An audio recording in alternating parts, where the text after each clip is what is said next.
হর হর মহাদেব। আজকের পর্বে আপনাদের কাছে তুলে ধরব পূর্ব ভারতের সবচেয়ে উঁচু ভগবান শিবের মূর্তি, যেখানে আসলে একই জায়গায় দেখতে পাবেন দ্বাদশ জ্যোতির্লিঙ্গ। কোথায় এই মন্দিরটি, এখানে আসবেন কিভাবে, মন্দির কতক্ষণ খোলা থাকে, সবই জানবো আজকের এই ভিডিওয়ে।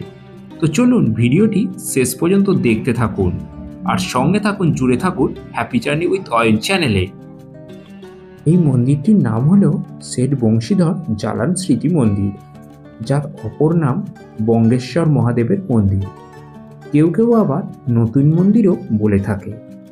মন্দিরটি হাওড়ার সালকিয়ার বাঁধাঘাটের কাছে অবস্থিত। একেবারে গঙ্গার ধারে অবস্থিত এই মন্দিরটি। এবার বলি এই মন্দিরে আসবেন কিভাবে। ট্রেনে করে যদি আসেন তো চলে আসুন হাওড়া স্টেশনে। হাওড়া থেকে বাসে করে চলে আসুন সালকিয়ার বাঁধাঘাটের স্টপেজে।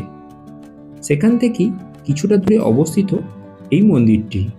এছাড়া লিলুয়া স্টেশন থেকেও টোটো ধরে চলে আসা যায় এই নয়া মন্দিরে। এছাড়া আপনারা যদি কলকাতার দিক থেকে আসেন তাহলে চলে আসুন আহিরিটোলা ফেরিঘাটে। সেখান থেকে ফেরি পার হয়ে চলে আসুন বাঁধাঘাট জেটিতে। এর কাছেই অবস্থিত এই মন্দিরটি। চারিদিকে সবুজ গাছপালায় ঘেরা এই বাঁধানো রাস্তার উপর দিয়ে এখন আমরা চলে এলাম মূল মন্দির প্রাঙ্গণের কাছে। চলুন তাহলে মূল মন্দিরের ভিতর প্রবেশ করে বঙ্গেশ্বর মহাদেবের দর্শন করে নিই। মন্দিরটি প্রতিদিন সকাল 5টা থেকে রাত্রি 8টা পর্যন্ত খোলা থাকে, তবে দুপুর 12টার পর কিছুটা সময় বন্ধ। এটি হলো মন্দিরের গর্ভগৃহ। এখানে যে শিবলিঙ্গটি রয়েছে তার রূপ দিয়ে পুরোপুরি বাঁধানো। এখানে আপনারা এলে সরাসরি বাবার মাথায় জলও ঢালতে পারবেন। মহাদেবের দিকে মুখ করে দাঁড় আগলে বসে রয়েছেন নন্দী। মূল মন্দিরের চারপাশে রয়েছে আরও বেশ কিছু দেবদেবীর মূর্তি। এবার চলুন এই মন্দিরের সবচেয়ে বড় যে আকর্ষণ 51 ফুটের যে শিব মূর্তি সেটিকে আমরা দর্শন করে নিই। এটি একেবারেই গঙ্গার ধারে অবস্থিত হওয়ায় গঙ্গাবক্ষ থেকেও এটি দেখতে পাওয়া যায়। 2015 সালে তৎকালীন রাষ্ট্রপতি প্রণব মুখার্জি এটি উদ্বোধন করেন। এটি একটি পঞ্চমুখী শিব মূর্তি।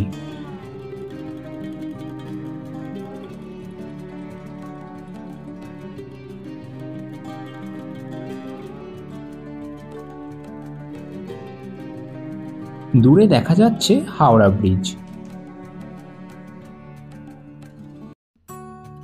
মন্দির চত্বরের এই সাইডেও রয়েছে আরও 4টি দেবদেবীর মন্দির। চলুন সেগুলোও দেখে নেওয়া যাক।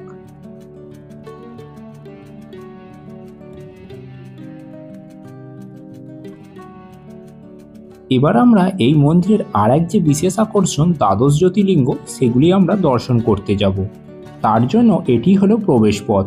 প্রবেশপথের মুখেই আমরা দেখতে পাবো গঙ্গা দেবীকে, আর রয়েছে উপরে হর পার্বতী। চলুন তাহলে দ্বাদশ জ্যোতির্লিঙ্গ এবার দর্শন করে নেই। জ্যোতির্লিঙ্গ বলতে বোঝায় হিন্দু দেবতা শিবের 12টি বিশেষ মন্দিরে প্রতিষ্ঠিত শিবলিঙ্গগুলি। মন্দিরগুলি ভারতের বিভিন্ন প্রান্তে ছড়িয়ে রয়েছে। হিন্দু বিশ্বাস অনুযায়ী অরিদ্রা নক্ষত্রের রাতে শিব স্বয়ং জ্যোতির্লিঙ্গ রূপে আবির্ভূত হয়েছিলেন। এখন আমরা দর্শন করছি গুজরাটের সোমনাথ মন্দির।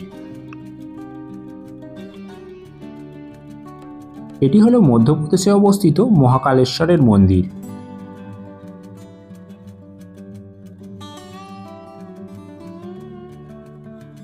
এখন আমরা দর্শন করছি অন্ধ্রপ্রদেশের মল্লিকার্জুন মন্দির।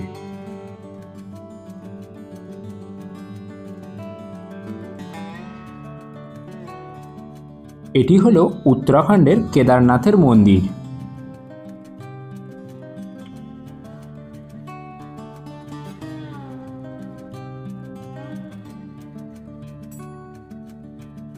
এখন আমরা দেখছি ঝাড়খণ্ডের বৈদ্যনাথ ধাম।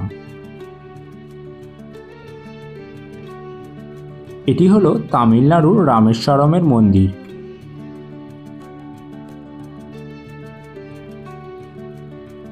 এটি হলো নাগেশ্বর মন্দির।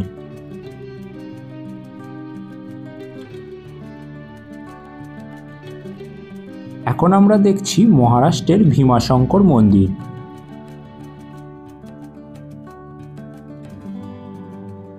এই মন্দিরটি হলো মধ্যপ্রদেশের ওঙ্কারেশ্বর। এটি হলো উত্তরপ্রদেশের কাশী বিশ্বনাথের মন্দির।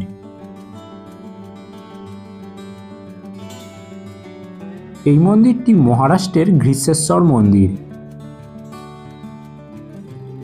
আর এই মন্দিরটি হলো মহারাষ্ট্রের ত্রম্বকেশ্বর। তাহলে দেখলেন তো, এই একই জায়গায় রয়েছে 51 ফুটের সবচেয়ে উঁচু শিব মূর্তি এবং সাথে দ্বাদশ জ্যোতির্লিঙ্গ দর্শন করার সুযোগ। তাহলে একদিন সময় করে ঘুরে যান কলকাতার খুবই কাছে এই বঙ্গেশ্বর মহাদেবের মন্দিরে। আর আজকের এই ভিডিওটা আপনাদের কেমন লাগলো অবশ্যই কমেন্ট করে জানাবেন। ভালো লাগলে লাইক, শেয়ার, কমেন্ট করুন এবং চ্যানেলে যদি নতুন হয়ে থাকেন তো চ্যানেলটি অবশ্যই সাবস্ক্রাইব করে রাখুন।